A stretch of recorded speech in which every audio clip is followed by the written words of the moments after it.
In this video, I'm going to show you how to cancel Spocket subscription.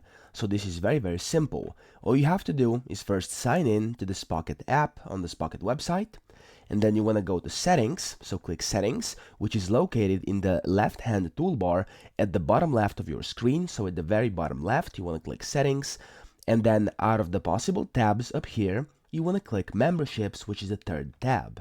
Now in here, you then want to click the cancel link and type in your password. And the cancel link, by this, I mean this kind of cancel, and it's cancel text and it looks purple, okay? So it will say membership information. You can also cancel your plan. You can press cancel, and that's it. Now, if you get this pop-up, which says maybe just pause for now, you want to click down here where it says, no, I want to cancel the plan, okay?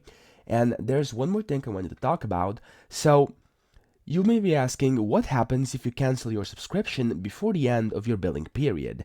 Now, if that happens, for example, you cancel it halfway through your billing period, you don't have to worry because you can still access the Spocket plan benefits until the end of that paying period. So, no charge will be made to your account after moving forward, and it will not automatically renew the subscription. If you just cancel, you'll get it until you paid, and then it will not be there anymore. So, that's pretty much it. I hope this video helped you out, and if it did, please subscribe to the channel and help me out as well.